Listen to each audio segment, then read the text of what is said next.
여러분이 만약에 내일 죽는다면, 이 세상을 떠난다면 오늘 하루 어떤 사람들과 함께 하시겠습니까? 또 오늘 하루를 어떻게 보내고 싶으십니까? 아마 대부분은 가족들을 포함해서 자신에게 가장 사랑하고 또 소중한 그런 사람들, 사랑하는 사람들과 함께 하길 원할 것입니다.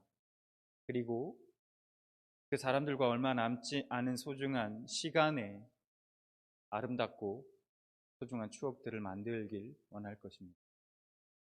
오늘 말씀은 예수님께서 자신이 곧 죽을 것을 아시고 6월절에 제자들과 함께 마지막 만찬을 가지는 그런 장면입니다. 예수님께서도 마지막 시간을 가장 사랑하는 사람들과, 자신이 가장 사랑하는 그 제자들과 보내셨습니다.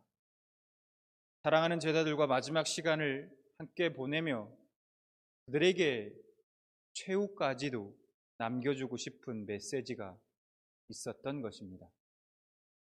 그 마지막 만찬 자리에서의 예수님의 심정이 어떠셨을까 한번 생각해 봅니다. 마냥 그냥 기쁘고 즐겁기만 하셨을까요? 십자가를 앞에 두고 맞이하는 마지막 식사 자리가 그렇게 기쁘고 평안할 리 없습니다. 더군다나 예수님은 지금 알고 계십니다. 자신의 제자 중 한 명인 유다는 자신을 팔아넘길 것이라는 것을, 그리고 자신이 고난을 당할 때 수제자인 베드로는 자신을 모른다고 부인할 것이고, 나머지 제자들은 모두 다 자신을 버리고 도망갈 것이라는 것을 예수님은 지금 알고 계십니다. 그러니 더더욱 그 마지막 식사 자리가 그렇게 기쁘고 평안할 리가 없죠. 그런데 그런 예수님과는 반대로 제자들은 또 어땠을까? 어떤 마음이었을까요? 제자들은 예수님께서 나귀를 타시고 예루살렘에 들어가실 때에 수많은 무리들이 자기들의 겉옷과 함께 종려나무 가지를 베어 길에 펴면서 호산나 다윗의 자손이여라고 외치는 그 환호성을 들었습니다. 그리고 맞이한 6월절에 그런 예수님과 함께 하는 만찬 자리들은 한껏 들떠 있었을 것입니다. 드디어 내 인생에도 봄이 오는구나. 예수님이 이렇게 왕이 되시면 나도 한 자리 차지할 수 있겠지. 이런 생각을 하면서 누가 더 높은 자리에 앉을까 서로 하는 생각을 가지고 서로 눈치를 보면서 경쟁과 시기와 갈등이 고사리고 있던 그런 자리였는지도 모릅니다. 예수님의 마음을, 그 만찬 자리에는 예수님의 마음을 이해하고 알아주는 사람은 한 사람도 없었습니다. 한껏 분위기가 무르익고 있는 가운데 예수님께서 들떠있는 제자들의 분위기에 찬물을 끼얹는 한마디를 하십니다. 마태복음 26장 21절에 이렇게 말씀하십니다. 그들이 먹을 때에 이르시되 내가 진실로 너희에게 이르노니 너희 중에 한 사람이 나를 팔리라 하시니, 예수님은 유다가 자신을 팔 것이라는 것을 이미 알고 계셨습니다. 그래서 요한복음 13장 11절을 보면 이렇게 말씀하시죠. 이는 자기를 팔 자가 누구인지 아심이라. 그러므로 이 말씀은 1차적으로는 가룟 유다의 마음을 돌리기 위해서 유다에게 하신 말씀입니다. 그런데 한 가지 드는 의문은, 만약에 유다를 회개시키는 것만이 목적이셨다면 굳이 모든 제자들 앞에서 이 말씀을 하실 필요가 있었을까 하는 겁니다. 차라리 그냥 유다를 따로 부르셔서 죄가 너를 원하나 너는 죄를 다스려라, 죄에게 지지 마라 말씀하시는 게 훨씬 효과적이지 않았을까요? 그런데 그렇게 하지 않으셨다는 것이죠. 여러분, 가룟 유다만 예수님을 배반한 것입니까? 베드로도 주님을 부인하고 저주합니다. 마태복음 26, 34절. 예수께서 이르시되 내가 진실로 네게 이르노니 오늘 밤 닭 울기 전에 네가 3번 나를 부인하리라. 여러분, 나머지 제자들은 어떻습니까? 모두 예수님을 버리고 도망합니다. 26장 56절. 그러나 이렇게 된 것은 다 선지자들이 그를 이루려 함이니라 하시더라. 이에 제자들이 다 예수를 버리고 도망하니라. 예수님은 앞서 말씀드린 대로 이 모든 사실을 이미 알고 계셨습니다. 여러분, 꼭 은 30에 예수님을 팔아야 배반입니까? 그래서 예수님의 이 말씀은 유다를 포함한 모든 제자들에게 하신 말씀이 아닐까 생각해 볼 수 있습니다. 여러분, 유다가 예수님을 얼마에 팔아 넘겼습니까? 방금 말씀드린 것처럼 은 30입니다. 은 30은 당시 노예 한 명의 몸값이었습니다. 여러분, 자신의 스승입니다. 아니, 하나님의 아들 예수 그리스도를 노예값에 팔아 넘긴 것입니다. 아니, 도대체 어떻게 이럴 수가 있을까? 이런 생각이 드는 순간 문득 드는 생각이, 오늘을 살아가는 나도, 우리도 마찬가지 아닌가?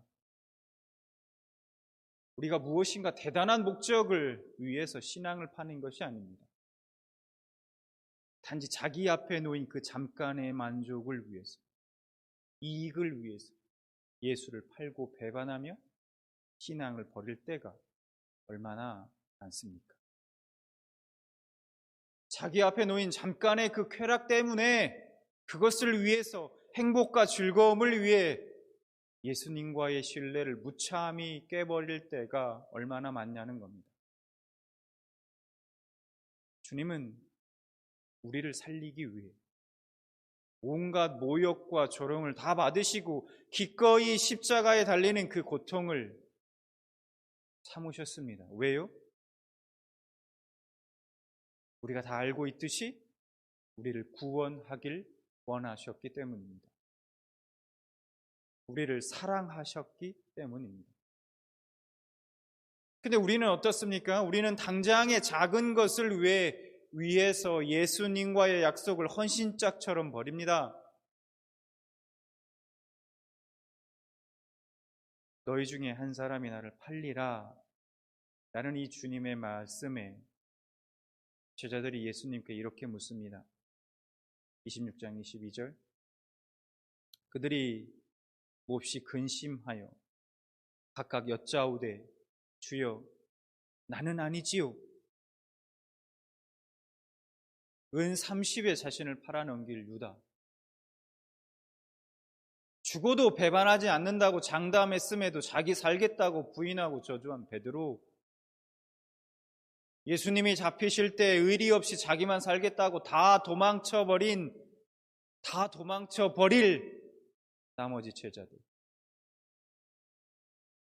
그런 제자들이 지금 주님 나는 아니지요? 라고 묻고 있습니다. 솔직히 인간적인 마음으로 정말 한심하기 짝이 없다는 생각이 듭니다. 그런데 예수님은 그런 제자들에게 자신의 살과 피를 먹이십니다. 자신을 희생해 그들을 살리십니다. 살리길 원하셨습니다. 제자들을 위해 남김없이 자신을 내어 주십니다. 마태복음 26장 26절. 그들이 먹을 때 예수께서 떡을 가시사 축복하시고 떼어 제자들에게 주시며 이르시되 받아서 먹으라. 이것은 내 몸이니라 하시고 또 잔을 가지사 감사하기도 하시고 그들에게 주시며 이르시되 너희가 다 이것을 마시라. 이것은 죄의 사함을 얻게 하려고 많은 사람을 위하여 흘리는 바 나의 피 곧 언약의 피니라. 예수님은 여기서 그치지 않고 친히 허리에 수건을 두르고 그 제자들의 발을 씻기셨습니다. 13장 4절 요한복음 13장 4절 저녁 잡수시던 자리에서 일어나 겉옷을 벗고 수건을 가져다가 허리에 두르시고 당시 발을 씻기는 일은 선한 종이 하는 일이었습니다. 그런데 스승이 제자의 발을 씻긴다는 것은 정말 있을 수 없는 일입니다. 하물며 하나님의 아들이신 예수님이 제자들의 발을 씻긴다는 것은 더더욱 있을 수 없는, 이건 정말 상상할 수조차 없는 엄청난 일입니다. 그런데 왜 예수님은 그 소중한 시간에 제자들의 발을 씻길 생각을 하셨을까요? 그냥 저 같으면 솔직히 찾아보기도 싫을 것 같습니다. 쳐다보기도 싫을 것 같아요. 그냥 제자들 보고만 있어도 화가 날 것 같습니다.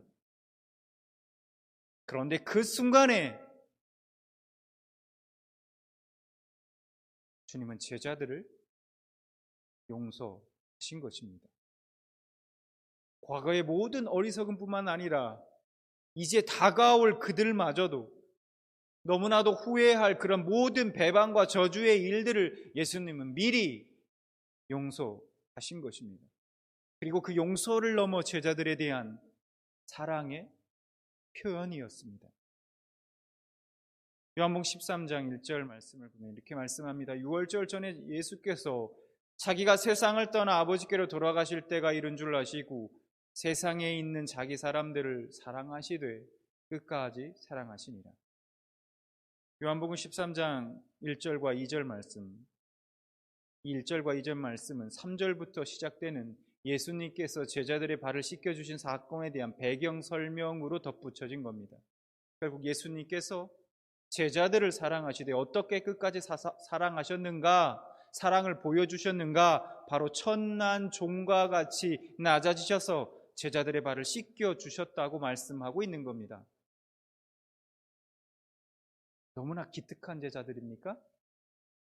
자랑스러운 제자들인가요? 아닙니다. 자신을 팔고 배반하고 도망가 버릴 그들입니다. 그런 그들을 그렇게 끝까지 사랑하셨습니다. 그리고 여기서 그치지 않고 예수님은 제자들에게 사명을 또 주십니다. 요한복음 13장 14절 15절 내가 주와 또는 선생이 되어 너희 발을 씻었으니 너희도 서로 발을 씻어주는 것이 옳으니라. 내가 너희에게 행한 것 같이 너희도 행하게 하려 하여 본을 보였노라. 잘하고 기특해서 기특한 자에게 사명을 주시는 것이 아니라 이제 곧 자신을 팔고 부인하고 도망칠 그 제자들에게 사명을 주신 것입니다. 예수님은 연약한 자신의 제자들을 끝까지 사랑하시고 또한 믿어주신 것입니다. 여러분, 오늘 말씀을 통해서 먼저 우리에게 깨닫게 해주시는 것이 있습니다. 그것은 예수님은 제자들을 사랑하시되 끝까지 사랑하셨다고 말씀하고 있다는 것입니다. 이 말씀이 우리에게도 위로가 되고 소망이 됩니다. 우리가 신앙생활을 하다 보면 때로는 예수님이 정말 이래도 날 사랑하실까? 나 같은 사람도 정말 사랑하실까 하는 생각이 들 때가 있습니다. 이렇게 못되고 완악한 나를 사랑하실까 의심이 되고 예수님의 사랑에 대한 확신이 흔들릴 때가 있다는 것입니다. 여러분, 그럴 때 우리가 꼭 기억하길 원합니다. 자신을 팔고 부인하고 배반할 것을 이미 다 알고 계셨으면서도 제자들에게 떡과 잔을 베푸시고 친히 발을 씻겨 주셨던 그 예수님을 기억하시기 바랍니다. 그런 제자들이지만 그들을 끝까지 사랑하셨던 예수님을 기억하시기 바랍니다. 그리고 언제든 다시 예수님께로 나아가시기 바랍니다. 그러면 예수님은 우리를 두 팔로 안아주시고 받아주실 것입니다. 또 한 가지 오늘 말씀을 통해 깨닫는 것이 있습니다. 은 30에 예수를 판 가룟 유다, 예수님을 저주하며 부인한 베드로, 자기들만 살겠다고 예수님을 버리고 도망한 다른 제자들, 우리가 그들에게 어떻게 그럴 수가 있는가 말하면서 손가락질 할 수 없는 것은 그들의 모습이 또한 우리의 모습이기도 하기 때문입니다.